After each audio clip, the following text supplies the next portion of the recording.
Hello, this is the Maya Artifact episode number 1524. आजची तारीख आहे 17 एप्रिल 2019. आता वाजले 10:14 सकाळचे. गेले 3-4 दिवस झाले मी कम्प्लिटली धावून राहिलो. इट्स लाईक बस धावूनच राहिलो. स्वतःसाठी वेळ खूपच कमी होता आणि असा फ्री टाइम तर बहुतच कमी.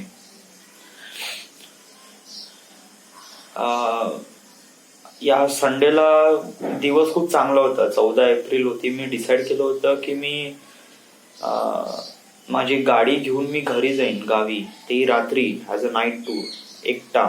ओके. त्यानंतर 14 तारखेला मस्त नाचीन एकदम जोरदार पैकी धन धन धन धन धन, आणि 15ला वापस येईल. पण चला असं काही झालंच नाही राव. माझा 15ला होता इंटरव्ह्यू. त्यासाठी मी पुण्याला जायसाठी तयारी. तर मी रविवारी निघालो, म्हणजे 14 तारखेला संध्याकाळी. तर त्या दिवशी नाचणं वाचणं वगैरे काहीच नाही. आणि त्याच्यानंतर मग पुन्हा office, interview, come back to Wardha. आता हे मी ऑलरेडी सांगितलं आहे. आता मी इंटरव्ह्यूला कळायसाठी गेलो आणि इंटरव्ह्यू कसा झाला याच्याबद्दल थोडस सांगतो मी. इंटरव्ह्यू माझा झाला एकदम रद्दाळ, लिटरली सांगतो, बी ऑनेस्ट. कारण मी त्याच्याबद्दल थोडा प्रिपेअर नव्हतो. म्हणजे पहिल्यांदा माझा असा इंटरव्ह्यू झाला ज्याच्यामध्ये मला प्रॅक्टिकली माहित पडलं की इंटरव्ह्यू मध्ये एक्झॅक्टली काय विचारायचंय. तुम्हाला एक्सपेक्टेड आहे ते नाही विचारत, बट तुम्हाला व्हॉट एक्झॅक्टली, म्हणजे आपण तयारी करून जातो इंटरव्ह्यू साठी ती वेगळीच आहे, आणि ऍक्च्युअल मध्ये इंटरव्ह्यू होणं दोज आर डिफरंट थिंग. आणि मला त्या दिवशी माहित पडलं. आणि अजून एक गोष्ट माहित पडली की साला मी डिझाईन करत होतो, बट डिझाईनचं आपण डी पण नाही करत. ऍक्च्युअली आपल्याला फक्त सॉफ्टवेअर बद्दल माहित आहे, तर आपण सॉफ्टवेअर बद्दल पूर्ण काडाकिचर करू शकतो. बाकी असं काही नाही. कसं आहे, मॉडेलिंग म्हणजे सॉफ्टवेअरवर एखादं मॉडेल करणं, these things are different, right. आणि अशी गोष्ट जे ऍक्च्युअली डिझाईन करणं, प्रॅक्टिकली एक पार्ट प्रॉपरली स्टँडर्ड पद्धतीने मॉडेल करणं, कशा पद्धतीने काय होते. समजा जर आपण ती व्हॅल्यू घेत आहे, समजा जर एका रॉडची लेंथ 22 मीटर आहे, तर 22 मीटर का आहे, त्याच्या प्रॉपर कॅल्क्युलेशन करून ती लेंथ कॅल्क्युलेट केल्या जाते. हे these things are design. Design मध्ये तर फारसं खूप मोठं वगैरे असं काही राहत नाही, एवढंच राहते. बट त्याच्यामध्ये एवढं टेक्निकल स्टफ राहते का बहुत जास्त. आणि तेच आपल्याला शिकायचं आहे.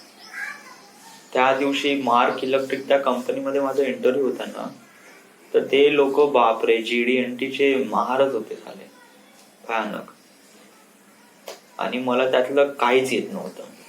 जस्ट लाईक डिझाईन मध्ये मी फक्त मॉडेलिंग करू शकतो, सॉफ्टवेअरवर हँड आहे, बाकी काहीच नाही. ना मला GD&T माहित आहे, ना हॉर्स पॉवर, ना टेक्निकल टर्म्स, काहीच माहित नाही.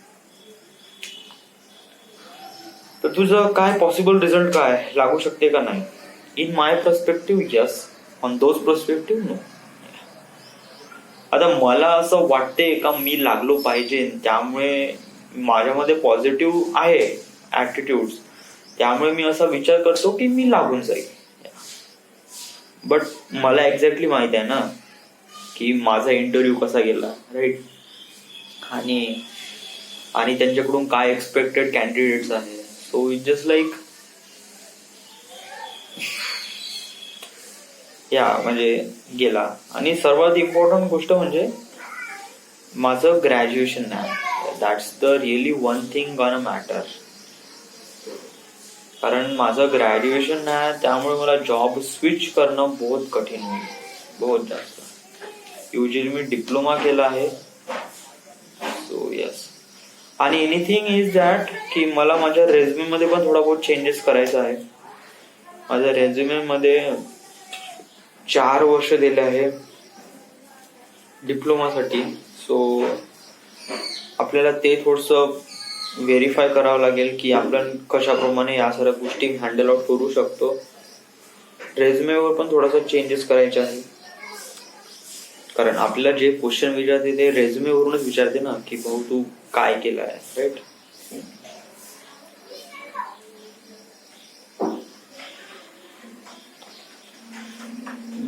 आणि युजली मला जे क्वेश्चन्स वगैरे विचारले गेले ना, त्याचे आन्सर मी नाही का, जे महाजनको मध्ये मी 1 वर्ष काम केलं आहे ना, त्याच्या एक्सपिरियन्स नुसार दिले मी. लिटरली सांगतो, या PM कॉर्पच्या, या प्रोडक्शन मॉडेलिंग इंडिया, या PMIच्या बेसवर मी तर काहीच क्वेश्चन देऊ शकलो नाही, कारण काही होतच नाही त्याच्या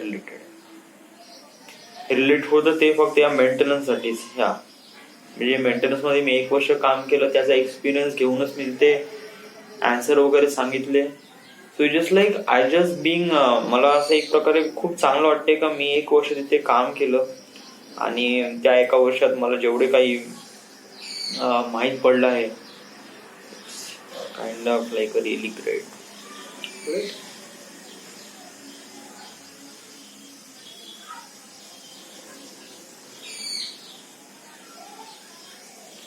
आणि येस, आता समोर काय प्लॅन आहे? वेल, जेव्हापासून मी इंटरव्ह्यूला जायचा विचार केला तेव्हापासून मी Naukri.com वर साईट ओपन पण नाही केली, ऍप ओपन पण नाही केली, ना रेझ्युमे अपडेट केला, ना काही. मी असा विचार केला होता की जेव्हा आपण पुण्यावरून येऊ त्याच्यानंतरच आपण त्या Naukri.com ला हात लावू आणि त्याच्यानंतर आपण रेझ्युमे वगैरे पाठवू, राईट. पण बिफोर दॅट मला काही प्रिपरेशन करायचे आहे, माझ्या रेझ्युमेवर थोडे बहुत चेंजेस करायचे आहे, आणि हे चेंजेस करूनच आपण समोर जाऊन कशाप्रमाणे गोष्टी हँडल आउट करू. अजून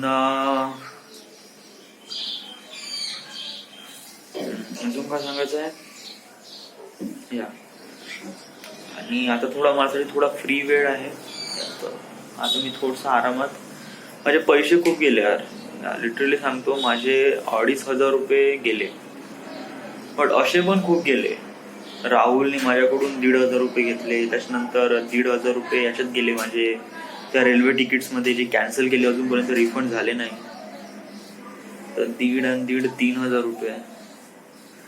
अला हे लोक मला पैसे मागतात तर सही मी देऊन देतो, बट हे लोक वापस नाही देते यार.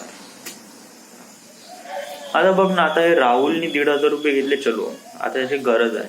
प्रशिक, त्याला मी फरवरी महिन्यात पैसे दिले, या फरवरी महिन्यात, आणि मागच्या महिन्यात मला पैशाची गरज होती त्यामुळे मी त्याला पैसे मागितले, त्याने मला 3,000 रुपये दिले आणि 2,000 रुपये देतो म्हणून सांगितले. आणि आता तो मला 2,000 रुपये केव्हा देईन का माहित. म्हणजे कसं, म्हणजे एवढंही समजा जर तुम्ही हलगर्जीपणा करताल ना, तर मग कसं, मग माझा पण विचार होते कसा नाही द्यावं, लिटरली सांगतो. मग असं नेक्स्ट टाइम असं होते का यार, आता ठीक आहे प्रशिकनी घेतलं आहे तर त्याला मी मागेन या. जस्ट लाईक त्या दिवशीपासून म्हणजे करीब 1-2 महिने झाले मी त्यासोबत थोडं प्रॉपरली बोललो नाही, फेस टू फेस या.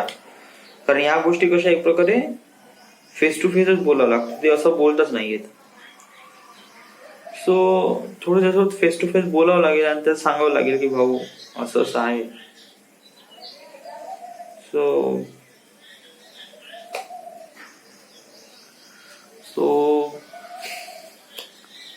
थोडं सांगावं लागेल, कारण पैशाची गोष्ट आहे, पैसा इज एव्हरीथिंग टू.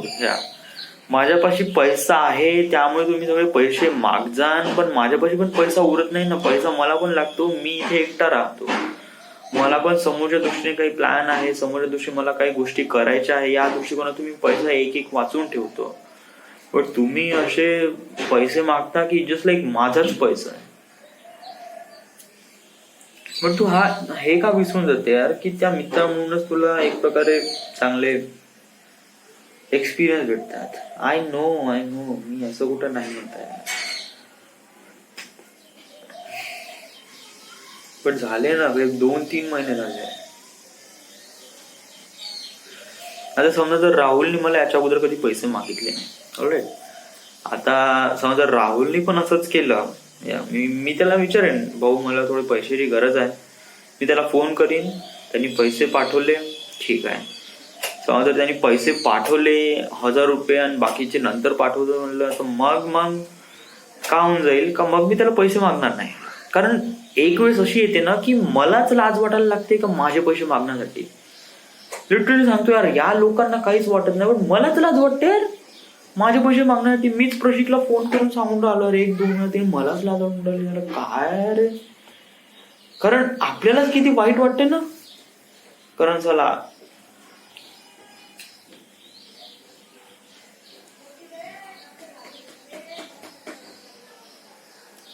आता नेक्स्ट टाइम त्यांनी जर पैसे मागितले, मी सरळ म्हणेन भाऊ म्हणून नाही म्हणेन यार माझ्या पैसे नाही. आणि जर असं विषय देणं, मी जरा सरळ म्हणेन, भाऊ बघ मी तुला लास्ट टाइम पैसे दिले 5000 रुपये, तू म्हणे मला पैशाची गरज आहे म्हणे, मला माझं पेमेंट व्हायचं आहे, मी तुला देतो. माझा जसा पेमेंट झाला मी तुला पैसे दिले, ओके. त्याच्यात 2 महिन्यानंतर मला तुला पैशाची गरज होती, माझ्यापाशी पैसे नव्हते काहीच, मी तुला म्हणलं भाऊ मला पैसे हवे, तू मला 3000 रुपये पाठवले, ठीक आहे. त्याच्यानंतर तू म्हणे की मी तुला 2-3 दिवसात बाकीचे पैसे पाठवून देईन म्हणे, चलो ठीक आहे. आता ते 2-3 दिवस केव्हा झाले यार, ते 2-3 दिवस होऊन 1 महिना झाला. आता त्याचं काय, म्हणजे जर मी पैसे देऊन राहिलोय तुला, तर मला पण तुला विश्वास हवा ना की भाऊ तू मला पैसे देशील वापस, की चलो भाई हा बंद दिला, याला गरज आहे, हा मला याच्यात झाल्यानंतर हा पैसे मला वापस करेल. तू असा बंद आहे का मी तुला पैसे दिल्यावर मलाच गॅरंटी नाही का तू पैसे देशील का, माझे किती लागून जाईल.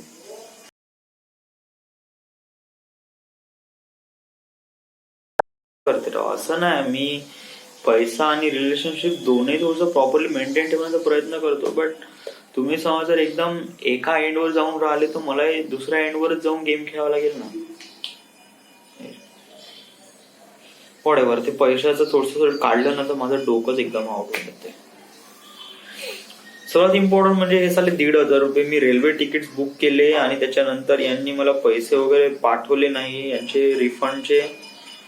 So that is things, right. So आता हळूहळू रुटीन मध्ये येऊ आपण, राईट. आणि आता Naukri.com वर पण शोधतो. आणि माझा दुसरा पण एक विचार आहे की जे आपले हे आहे ना आशिक बोनसुले, तो ज्याप्रमाणे पुण्याला लागला त्याप्रमाणे आपण ट्राय करण्याचा प्रयत्न करू फ्रॉम PMI. म्हणजे आपण कंपनी पण सोडून नाही जाऊ, कंपनीचा पण आपल्याला प्रॉपरली पैसे भेटत जाईल आणि त्याच्यानंतर आपण पुण्याला पण राहू. So it's kind of like a win-win situation. So यासाठी आपल्याला काय करावं लागेल, यासाठी आपल्याला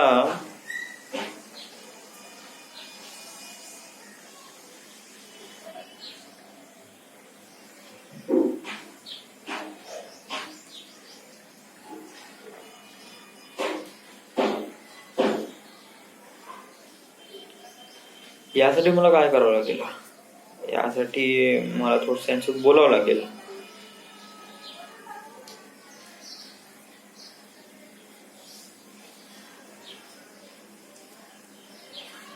डेबिट कार्ड 100 रुपये, हे काल UPI पेमेंट 100 रुपये, ते बाय ट्रान्सफर 10,000 रुपये, ओके.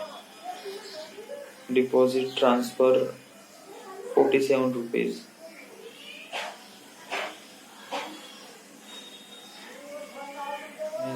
हे ट्रॅव्हल्सचे आहे 500 रुपये. मी